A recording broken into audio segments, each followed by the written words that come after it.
Hi and welcome to this one of the Tech Geeks videos. My name's Paul. Today we're going to be asking the question, what do I need to run Reolink camera security? I guess the first question to ask is, what is Reolink camera security? Well, it is a combination of PoE powered cameras. Let's have another one from here. Battery powered cameras. Cameras that have an option to run a solar panel. Cameras all the way through to doorbells. They have the option to also run Wi-Fi and then record either on themselves to an SD card or to what we call a network video recorder, an NVR. So let's get going and have a think about the first question, which is what camera should I choose?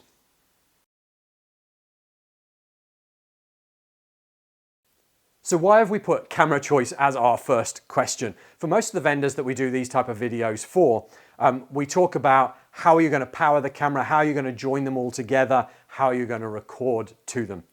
For Reolink, there's some decisions to be made right at the beginning, which will then probably guide you to how everything else should be connected together. There are three types of main camera that we have here at the point I'm recording this video at the beginning of 2024.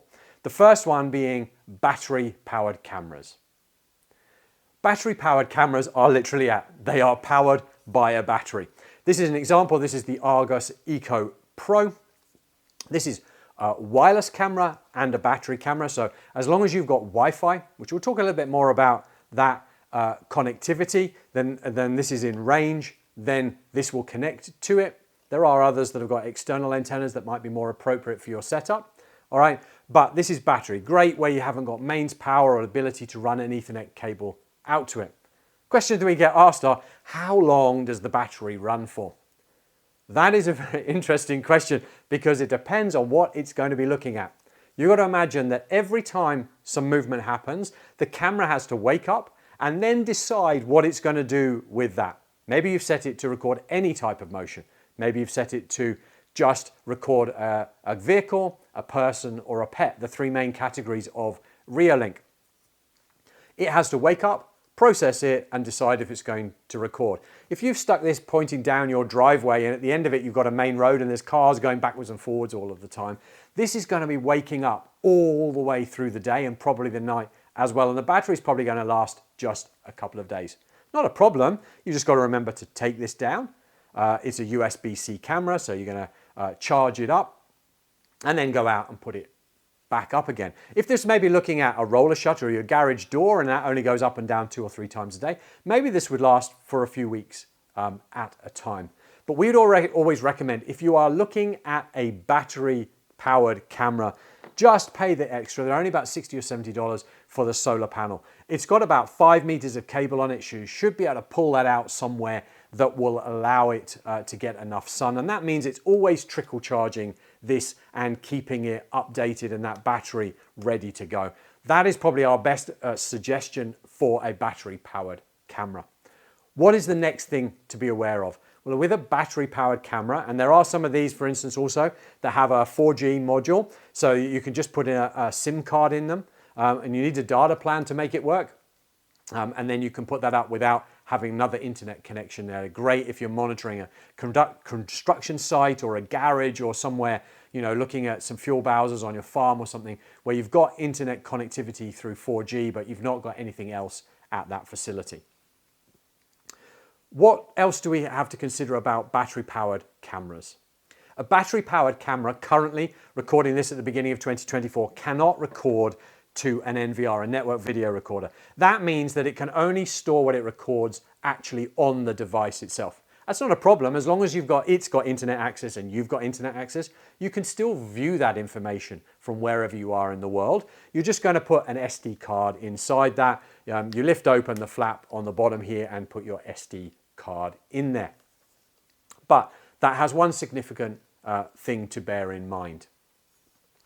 This has to sense movement, just like you maybe have the PIR on your spotlight or something you maybe have at the front of your house. It has to sense the motion, wake up, make a decision, whether it's any motion, pet, vehicle, person, and then start recording. So often we would see these maybe take a couple of seconds to get into the recording sequence. That means that maybe you've got trouble with your neighbor or something. Your neighbor's put their head up over the fence. This is pointing that way, all right? Motion is triggered, but the person puts their head back down behind the fence.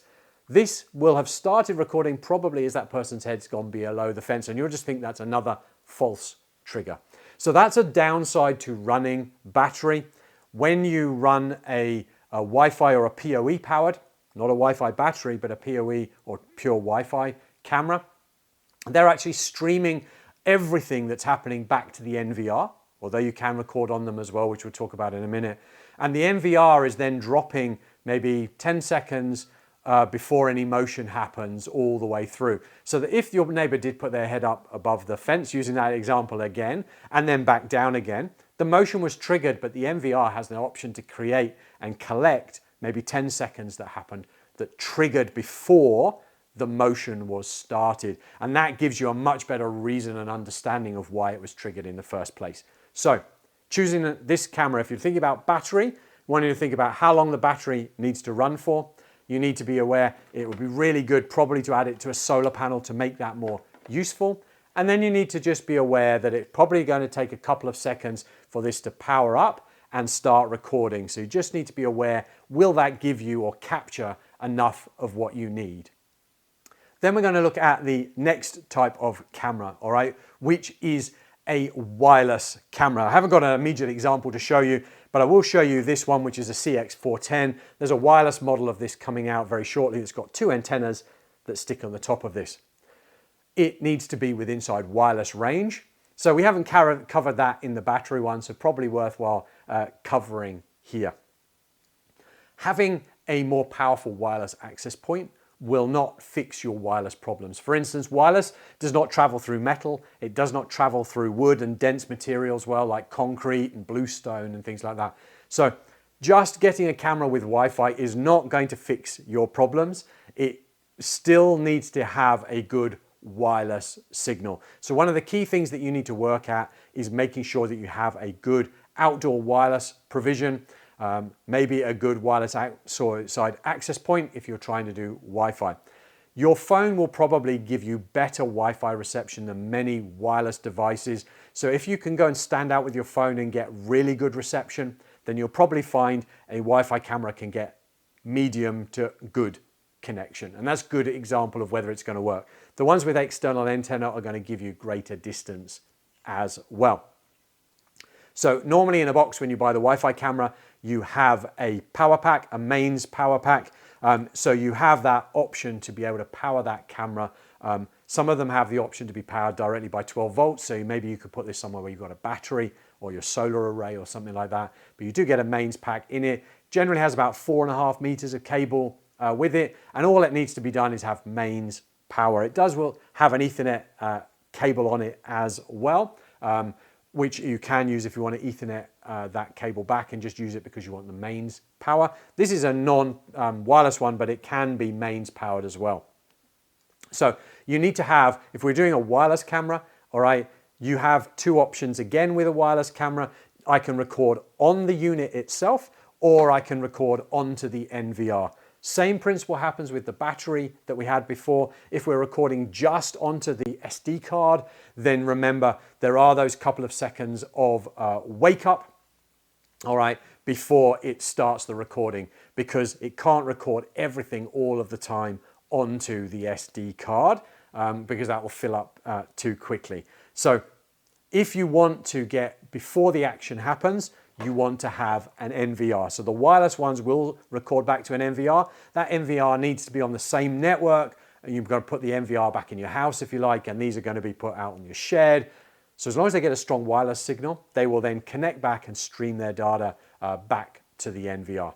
So what are our key takeaways for a wireless camera? You need to make sure you have good wireless signal for where you want the camera to be mounted. It's not going to be hidden behind a metal wall or something like that because the Wi-Fi won't get there. You need to make that choice. Am I going to record on the SD card?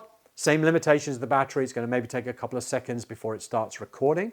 All right, but again, you don't have the cost of the NVR, and you're going to put an SD card in this, or am I going to record back to an NVR? And then am I going to be powering this off my solar array at 12 volts, or am I going to use the included mains pack with it to power it? Those are probably the key takeaways of this type of camera. Then the third type of camera is our PoE powered. These probably have some of the greatest versatility because over an Ethernet cable we can deliver power, but we often can stream higher quality picture as well because we're not reliant on the restrictions of the wireless signal. So we get things like this, which is, let me just turn this round somewhere the lens has fallen to the bottom. Here we go, there we go. This is the RLC 823A. This is a 16 times zoom camera. It is PoE powered. It's a full pan and tilt and zoom. What do we mean by that? Well, it means that it's going to move this way. It can track the objects and it can follow them this way as well and zoom in. We'll talk about the three different types in a minute of those, but this is PoE powered. What does PoE powered mean? It means power over Ethernet. The idea that we can induce power at the distant end up to 100 meters away and just send data and power down the same cable, or just put this away, the same Ethernet cable. So we have two ways of doing it, right? Three ways probably of doing it. The starting point would be a PoE injector. That's what one of these is. You'll see on here that we have, without my glasses on, here we go. This side here is where we're going to put our data in. Then this side here is where our PoE power comes out. So this is going to maybe go back to your router, and then this runs out to your device, can be up to 100 meters away. And on this side here, we're going to run our mains power cable into the main socket, and that's going to mix then on our PoE port. It's going to mix our data and our power together and send it out down the length of that cable. So you can use one of those for each camera if you want to. You could buy a switch, which I had one around here as an example, but you could have a small network switch that delivers PoE power. Do make sure it is classed as what's called a PoE plus, because we need often up to 30 watts of power to power these. That allows you to maybe have 8 or 16 cameras connected, all powered from that one switch. So that's a really good solution if you're going to have a number of cameras. The third option when you're PoE powering it is one of the NVRs. This is the 8-channel NVR, so it can have 8 cameras. But as you can see, it's got an 8-port switch. But the great thing about this is it's got 8 PoE ports on there as well. So again, it will power those cameras for you. So our PoE cameras have quite a lot of options. Like we said, we've seen that 16 times zoom one. This is our Duo 2 multi-lens camera with 2 big spotlights on it. So again, or floodlights, these are really great options as deterrents as well. But that's all powered from your switch, your PoE injector, or your NVR. But these can't be powered. Well, they can. You can add an additional power pack if you want to run it that way. These don't run on wireless, but generally run with an Ethernet cable. So you need to be able to get that Ethernet cable all of the way there. What is the advantage of PoE? It is over an Ethernet cable, and that means we can have much, much faster speeds, which means we can deliver higher quality digital images over that, which probably will outperform wireless and will outperform probably what we're going to see on our battery side of things. On all of these cameras though, even the floodlight one here, the Duo 2, we can record directly to the SD card. We can put the optional SD card in there. Same thing as happens, it's got a couple of seconds wake up time to recording, but most people who do PoE will record back to an NVR because that again gives us the greatest versatility. Wow, so that's been quite a lot so far. Battery cameras, wireless cameras, PoE cameras. 3 different types of cameras. Now let's talk about the other types of cameras. What do you mean, Paul? We've just talked about wireless and battery or whatever. Now let's talk about things like pan and tilt zoom and fixed lens. So here's an example. Here's our battery powered camera. All right, this has a fixed lens on it. What you see is what you get. All right, the angle of field, probably 100 degrees. It's going to be pointing in that direction. We then go to something like we looked at earlier.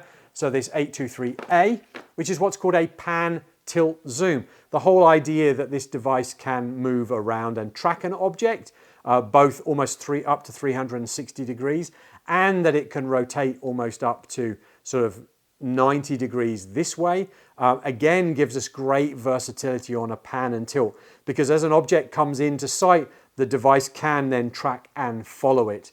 We then have the zoom option, and there are two types of zoom options. We have, when it comes to a Reolink, something called the track mix. It has two lenses on it. One is permanently zoomed in. So if we again had somebody come onto our property, it will zoom in to that person, but at the same time in its second lens, keep a wide angled shot. When we have a full pan, tilt and zoom, we have two options really in there. We can have tracking that does our pan and tilt, and then some of the models allow an automatic zoom. So once it's tracked and found the person or the object, it will then zoom in on it. That is an amazing feature. A lot of them have a fixed zoom. What's the idea? Well, when we're doing our pan and tilt, we couldn't maybe mount this exactly where we needed. Maybe we've got something like this looking down a fairly long driveway. We still want to track the vehicle, but we can maybe zoom in 8 times to give us a closer image, and then that will track from there. There are some fixed cameras like this here. Gosh, I've got too many things on the desk to actually go through.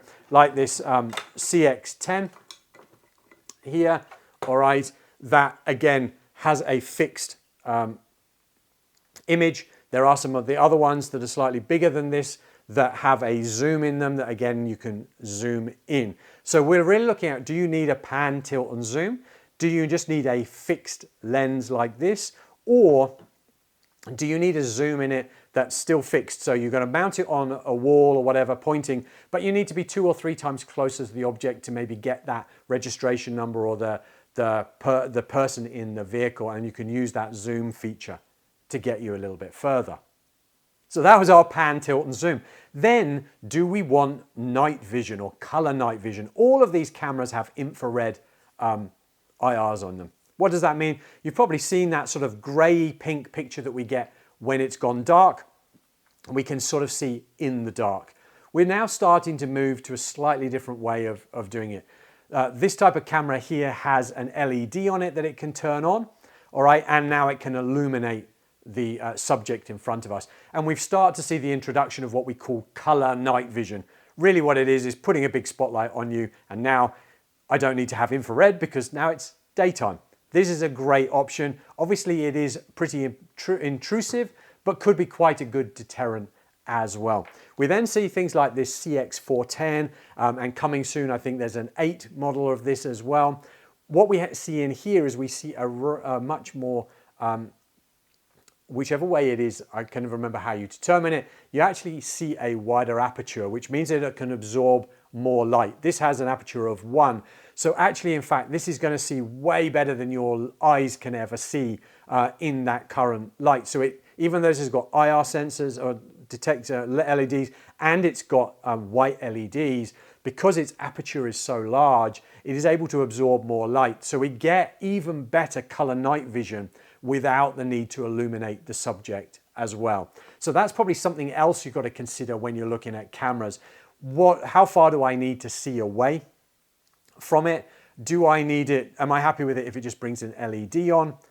Or do I want to get better color night vision for something like this without even having to light the object up because I don't want to be so obvious? Obviously, you can then go to the extreme where you have something like the Duo 2 here with its floodlights, and now you can light a huge area as well.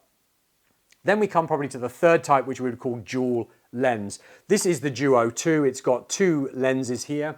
These are stitched together to give you then a 180-degree view. So these are great for putting on the corner of a building, being able to see down one side and the other, or just being able to see the full frontage of a property. So a great option there. There's also then the track mix that I've talked about before, where we have 2 separate lenses on it. One is a zoom in and one is a wide angle. So again, when action is happening, we've got a close up, but we can also see a wide view. Where would that work? Well, maybe you're looking over some fuel bowsers or something like that on your farm, and somebody walks onto your property, maybe just looking, kicking around, maybe seeing if they can steal some fuel. If our camera just zooms in on that action, we don't see anything else that's going on around it. the great thing with the track mix with two lenses is we can zoom in on that person, but let's keep a wider angle view. And now maybe we could see that there was a ute or another vehicle coming onto the property at the same time, and we can see they're linked. And we've collected more useful information together. So hopefully that's been useful. We've gone through battery cameras, wireless cameras, PoE cameras. Then we've gone through PTZ, so pan, tilt, zoom cameras. We've gone from fixed lenses to ones that have got zoom option to ones that have got dual lens, and then we've got things like floodlights as well. So we've covered quite a big area on that. Now we want to think about how are all our cameras going to connect together.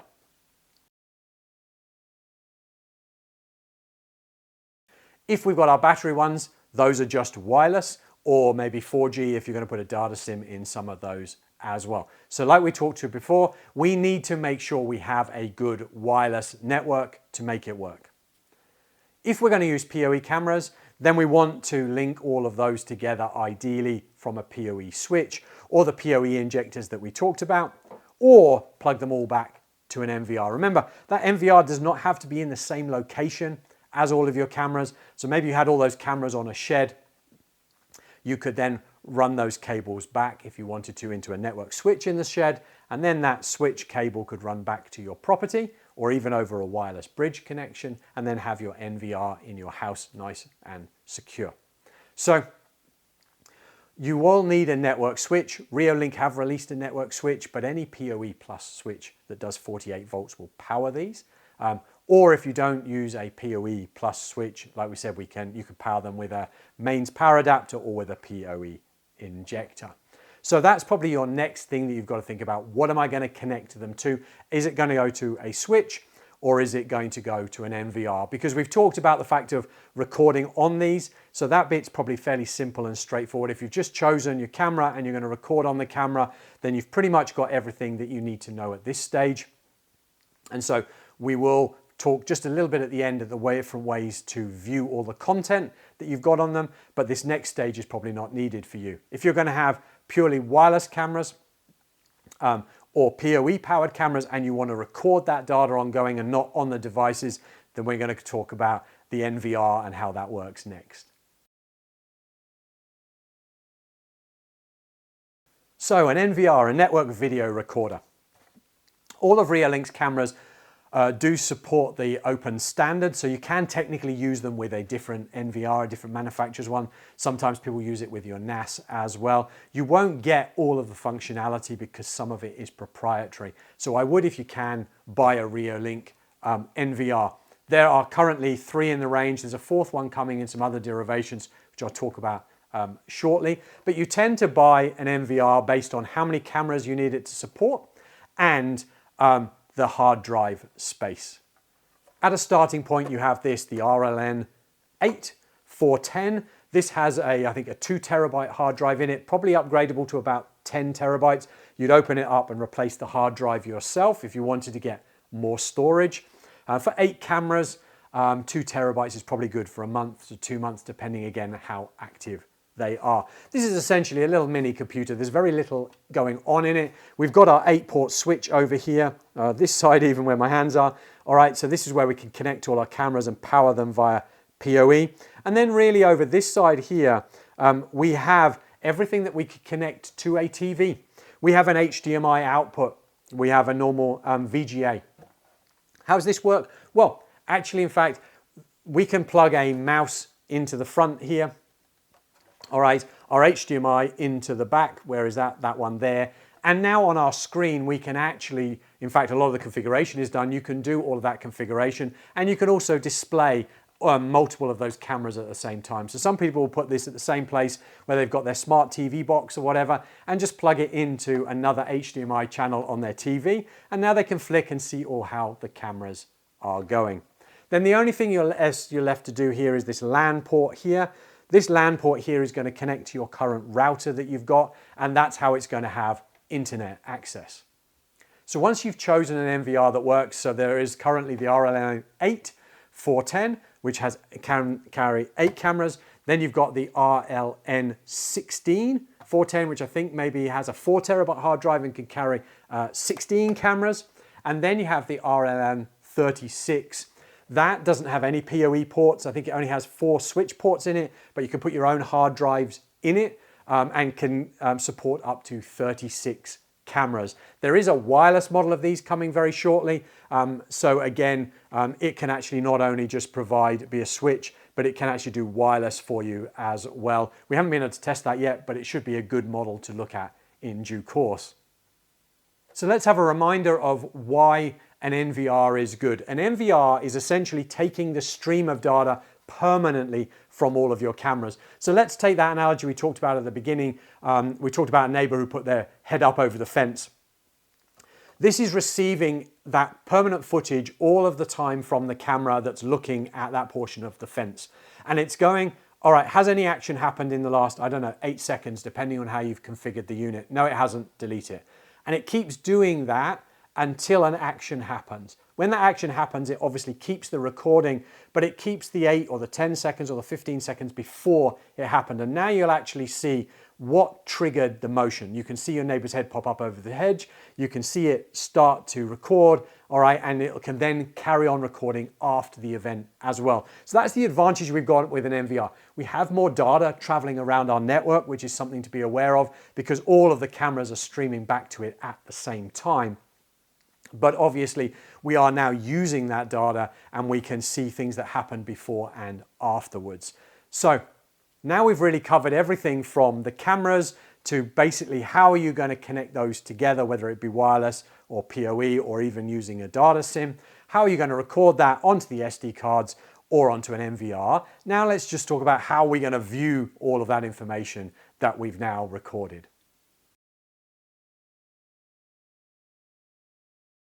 So there are 3 main ways that we can view all of the information. It seems to be 3 ways of pretty much all of this. So the simple starting one is going to be an app that you can download onto your smart device. It's really, really simple. Every Reolink device has a QR code on it. So all you need to do is create yourself an account at reolink.com. All right, sign in to your app on your mobile phone or your smart device, tablet, whatever it is. Choose Add Device and scan the QR code. If it's just a single camera, maybe a battery one or whatever, you will see that single camera. Then you can add another one and you can have lots of them in a list. And once they're all added, it's going to ask you for a password. That's going to be the password you do when you do the setup of these. The setup is really straightforward on most of these. The battery ones walk you through the process. The NVR ones you just plug in and the NVR configures them for you. But you can then do other configurations. Set this camera up to what it does at night time. What motions do you want it to record? How long do you want it to record for? You can set all of those bits up. If you've got an NVR, then again, in the same way, you can scan the code on the NVR and the NVR will appear plus all of the cameras that are connected to it. So again, gives you control of the NVR plus each one of the individual cameras. You then have an option using that app to go back to any of the playback. You can go into playback and it will show you anything recorded. Remember, if you're using the battery or you're just using a device on its own, you do need to put an SD card in it to store that data. You don't have to go out and take that SD card out. You can get at it as long as these are connected to the internet, all right, and your mobile phone or your smart device is connected to the internet, then you can view that content whenever you are. And these work over Starlink and over 4G connections as well. So they're really, really versatile. So you're going to scan that QR code. And you could have multiple NVRs on multiple cameras in multiple locations. You can even share them with friends and family so they can view it as well. So like super easy to do with the smartphone app. The second way to view all of this is to use the Windows or Mac app. So again, a program you're going to download and install on your computer. You're going to log into your Reolink account. And once you've logged in, again, you can add the cameras individually by putting in their QR codes, or what are called their UIDs, which are also listed on the side of the camera, and the password you set them up with initially. Or you can add the whole NVR on and then it will add all of the cameras into it and you can fully control and manage that. Again, if you put it on your computer, it's probably a little bit easier to download footage to share with other people, pass on to the authorities if you need to, or take screen grabs, more control over it that way. So that's the second way of being able to view the data. The third and final way is actually on the NVR itself, which we talked about before. You've got an HDMI output, which is over here, or a VGA, so you can connect this up to a computer monitor, you can connect this up to TV, and you can arrange the actual cameras onto the display of the screen, so you can leave that running. Maybe you've got it in a shop, and you can put that on the desk and you can see the cameras and they can scroll through and see what's going on. So those are the three main ways that you can get the data. If you're just viewing it on the NVR, obviously you're limited. There is a USB port and I think you can download footage directly from it. But when it's connected to the NVR to a monitor, it's really mainly there for actually seeing and viewing it. If you want to pull the data off, it will probably be easier to use the Windows or Mac app or do it off your smartphone. So quite a lot there for you about what type of camera to choose, and then again, what version or what method it's going to be, whether it's going to be a pan, tilt, zoom, whether it needs fixed lens, good nighttime vision, dual lenses for different tracking options. Then we talked about whether you're going to store it on the SD card or on the NVR and how to play it back as well. I hope that gives you a good starting point. It's not meant to be a comprehensive, this is how it all works and how you can fit it together and make it happen and install everything. But it's the idea of just showing what are the main components that I need to run Reolink security cameras. We've got plenty more videos over on our YouTube channel, so please do head over there, subscribe and stay up to date.